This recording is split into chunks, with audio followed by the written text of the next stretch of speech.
everybody, welcome back to Great Northwest Weaponry. This is Thomas, and today we're taking a look at a rifle that I did a short with recently, my new to me Enfield SMLE #1 Mark III. This one is dated 1918, and I just picked this up from my friends at the Warfront a few weeks ago.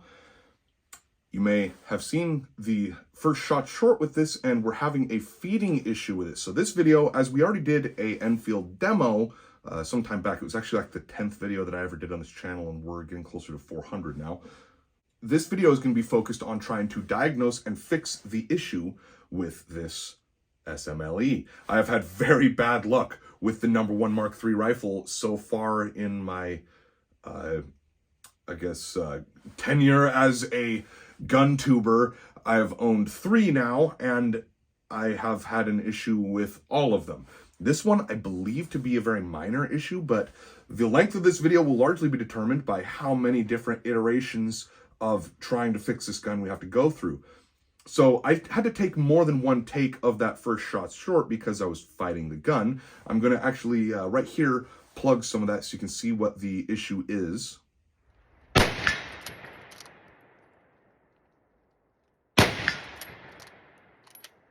Failed to pick up around there.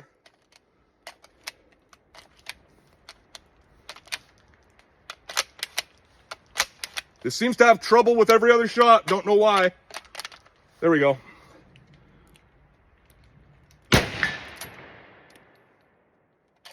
Dropped around.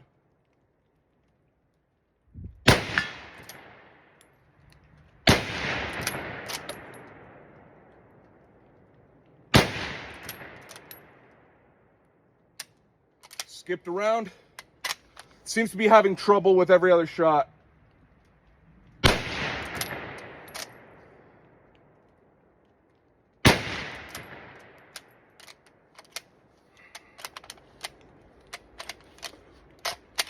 Why it is doing this, I do not know. Perhaps it is an issue with the bolt head. I don't know.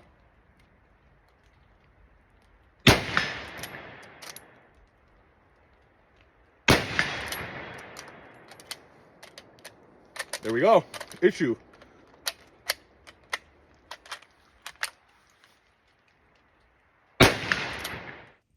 We'll probably be doing a close-up here in a couple more minutes, but what I believe to be the issue, and you guys had a lot of suggestions on that short, but what I think is most likely is that in the magazine, pull that out real quick, I think the most likely problem is that this feed lip is a little bent, and it kind of looks like it might be just looking at it here. So I'm going to try and bend that back to where it should be and see if that fixes the issue. We'll be shooting this gun at the well, probably a couple times throughout the video, but again, it depends on how many different issues we diagnose with it. If this fixes it, then this video is going to be relatively short. If it does not, then a couple of other issues that might be present. The feed spring could be a little weak. It doesn't seem to me that that is the issue. Also, my initial thought was that there was a potential that the bolt head was extremely worn down. This is a 1918 rifle, so if there was a wear spot on the bolt head, it could be skipping over the rims. Rim lock was not the issue in this particular case. I know what rim lock feels like. I know what it looks like. This was something else. Let's see if bending this feed lip fixes the issue. I will be bending it, testing to see if it cycles here, and if it does, then I'll be taking it out into the woods and shooting it. So as I previously stated, the issue that we've been having is that it seems to me that this feed lip might be a little bit bent. So let's see if, with just a piece of wood here, if I can bend that back into place a little bit. Don't know if that really did anything. There we go, that seemed to move a little bit.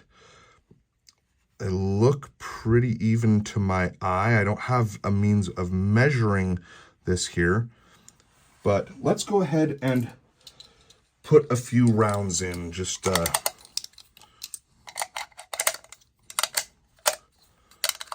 see, and grab a 5th one real quick. Boom.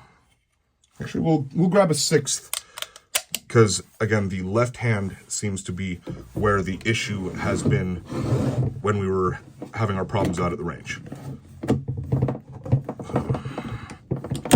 Maybe easier with the bolt open. There we go. Okay. Now let's see if we can get this to cycle. No issue.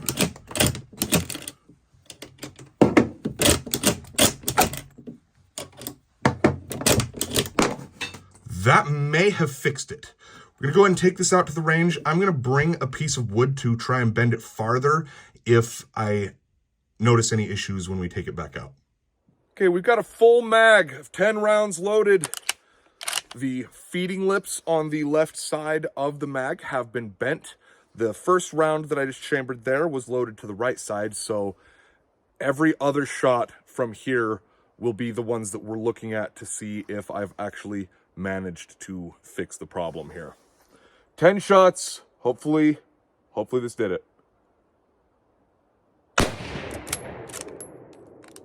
Yep, that chambered.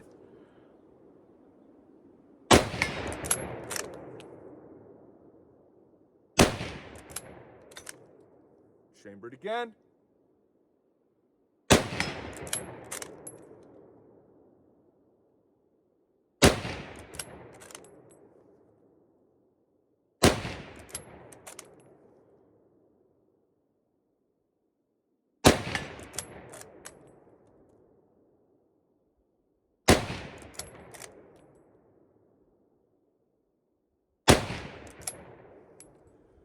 Well, we could definitely work on our accuracy a bit, but we had no chambering issues. I think we might have actually done it. That might have been as simple as tweaking the feeding lips.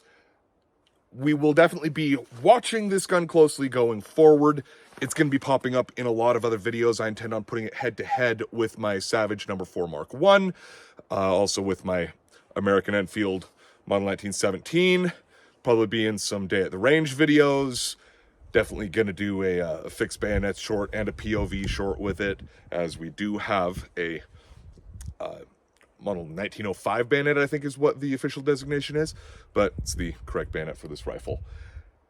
That's exciting. I hope that solidifies the fixing of this gun. And all we did, I wound up, so we bent this feed lip, and I wound up bending this one just a tiny bit as well, because I noticed that the cartridges were kind of nosing down a little farther than they should.